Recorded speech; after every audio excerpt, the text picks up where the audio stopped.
Hi, my name's Phil. I like talking about politics, and in the wake of the by-election losses last week, with Tiverton and Honiton causing particular panic for Tory MPs, and with Boris Johnson now saying he wants to be Prime Minister well into the next decade, his opponents in the Conservative Party are rushing to try and organise another confidence vote as early as next month. But first, if you'd like to be notified of daily news and politics, please subscribe to the channel and click the bell notification icon. So, just woken up. Boris Johnson has insisted that he's not going to change. He said he will listen to criticism, but distinguish between criticism that matters and criticism that doesn't. On Radio 4 yesterday, I think it was. So, what is the criticism that matters and not? Simple enough, the criticism that matters is from people who determine his fate. Your criticism only matters if you have the power to take something from him. Right now, that would be his place as Prime Minister. The merits of the criticism are not based on how valid they are, just who is making them and what power they have. Thanks to the premature confidence vote a few weeks ago, Boris Johnson cannot face another one for a full year. Many Tory MPs worry that he will do very permanent damage to the party in that time. They could challenge his legislation, but that'll not make him go. Nobody believes that Boris Johnson will resign.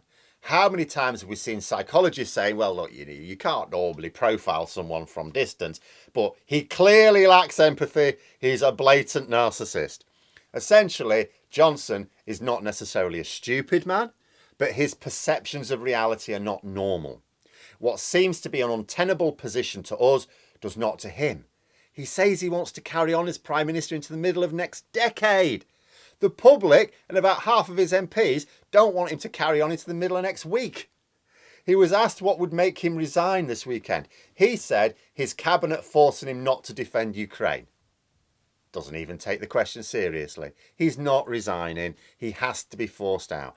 The only way to force him out is to change the rules so that he can face another vote sooner. For some MPs, they want it to be a lot sooner. Never mind September, they want another vote next month. I suspect this is just what the most desperate want, and is probably not going to happen. But you never know. You never know. You can never really tell when politics is highly volatile. There does seem to be a lot of genuine worry amongst Tory MPs now. You know, the people who could change the rules are the 1922 committee. There's like a couple dozen Tory MPs on that. This committee represents backbench Tory MPs. And I can't rule it out. I don't know. I don't get to have candid talks with Tory MPs. But I'm not seeing definite reports suggesting that the committee are planning to change those rules before summer. I'm only seeing reports that there's a lot of pressure from MPs to do it.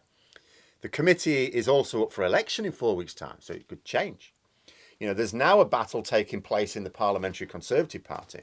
Rebels are trying to make sure that those very opposed to Boris Johnson get onto that committee. Andrew Bridgen is possibly going to stand. Steve Baker's also expressed an interest. But Johnson's allies are trying to make sure that they are elected instead. And whichever side gets a majority of committee members elected sort of wins. Unless, of course, the current committee changes the rules before those elections. If the rebels become the majority, they can change the rules and instigate another confidence vote. They would probably be advised to consider the timing more carefully this time, I think. If Johnson's allies win, then Tory MPs can forget about another confidence vote unless those allies turn on Johnson in the future. This is the high-stakes battle going on right now. I can't rule out that the current committee changes the rules before the elections on July 21st. But as I say, we'll wait and see. If they were even thinking about it, I suppose we may not have seen a report just yet. It could be argued that we wouldn't see any movement until next week when they're all back in Parliament anyway. But I will just add that quite a lot of the current committee are no fans of Johnson. So they're not failing to act because they support him. I suspect it's more that they think it might not be a wise move to change the rules so soon after the last vote. And I can appreciate that.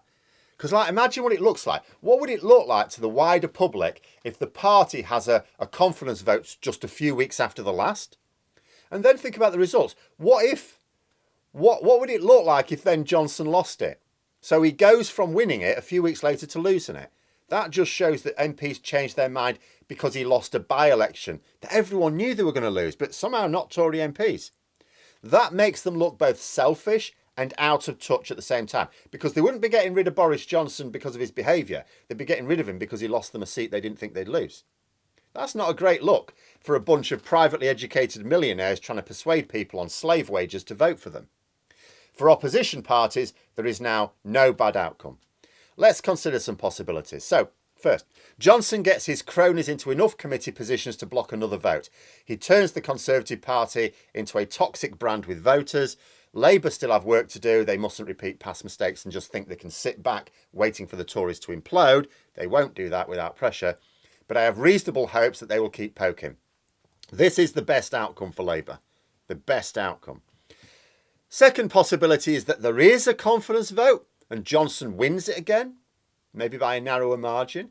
Now that has the same impact as the first outcome in a way, but it's more damaging for the Tories because Johnson will have faced another vote, making him look weak in public, and the majority of MPs will still have backed him, making them look like they care more about protecting their own than doing their jobs. Third possibility is that Johnson faces another confidence vote and loses. Now, Johnson only just won last time. He may only just lose next time, whatever that is. That would still mean that you've basically got about half the party supporting him and half not. That's a party that is deeply split on even whether there should be a new leader, much less who it should be. This is likely to cause something akin to a bit of a civil war within the Conservative Party. Whoever emerges as leader will no doubt have said that they will seek to be a unifying force, as they must all say and attempt to do, but it seems unlikely to work. Conservatives are pretty good at putting up the pretense of unity for the electorate, but the divisions are not going to go away with a new leader, unless that new leader takes them back ahead of Labour in the polls. Now, I would expect a bounce back, but it may be limited. The public may well approve of the new leader's plans. Oh yeah, I can go along with that. You know, there may be nonsense plans, I'm sure they will be, but they'll be made to sound quite good. But they'll also expect to see results. Like Boris Johnson and Rishi Sunak next week are planning to make, or is it next week or week? Very soon are planning to make some big announcement. I actually think it is next month, where they're going to lay out a 6-point plan. It'll sound impressive. It'll be an absolute rubbish and there'll be no results from it. They're not going to get the results. But the new leader will do a similar sort of thing. They won't have much room to diverge from Johnson's economic or Brexit plans, so they'll get the same results, the same mess. In addition, if the Tories choose a leader who's useless at the dispatch box, and several leading contenders are, then they will be pretty quickly exposed in debates as well. Now, true enough, you may say, well, there's only so many people see even clips of parliamentary debates, much less full ones. But Tory MPs will have to imagine what they're going to be like in the more popular televised debates during the general election campaign. This last possibility, I suppose, is the best outcome for the Conservatives, because it gives them a chance, at least, to get some of the country's disaffected public back on board. You know, it does give them the chance to move on. At the moment, Boris Johnson's saying, oh, we need to move on. The public aren't moving on. Well, they might do with a new leader. It's why we're seeing reports of Tory MPs writing to Sir Graham Brady right now, the chair of the 1922 committee, demanding the rules be changed. They don't even want to wait for September. They want it now. Now, my own views on it are a little bit unbalanced than before. In the past, I've said I wanted Johnson gone as quickly as possible. That is because it then gives Labour more time to break down the new leader ahead of the general election. There's always a risk that the Conservatives replace Johnson, get a bounce back in the polls, trigger a general election to capitalise on it, accepting that they'll get a reduced majority, but do so before Labour are really ready for the general election. But it would be a huge gamble for them. You know, they will surely remember 2017. They thought they were going to get a nice, easy win and actually ended up losing what little majority they had. So on the balance of probability, it's good that Johnson is going to continue to trash the Conservatives' reputation in the public, but I do still want him gone so that we can work on his successor. Of course, if the Tories want to keep Johnson to further annoy the public, far be it from me to complain. Of course, one final possibility is that the 1922 committee changes the rules on confidence votes. Johnson is persuaded that he's going to lose it the second time, or at least that there's a very big risk that he will, and he triggers a preemptive general election. Not out of spite. Johnson is delusional, remember. I think he really does believe he'd win the general election, even though he's very likely to lose his own seat, never mind win the election. So he may trigger an election, not to take the party down with him. This won't be an act of spite to take the Tory party down with him, but to show them he's still the great campaigner. and no serious rebellion would stop it. Almost every opposition MP would vote for it eagerly.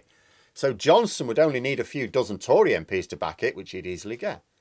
Several possibilities, all of them bad for the Conservatives, all of them good for Labour. But those are my thoughts. Let me know yours in the comments below. Hope you found the video interesting. If you did, please click the like button if you'd like to support the channel further, the join button for memberships, and until next time, I'll see you later.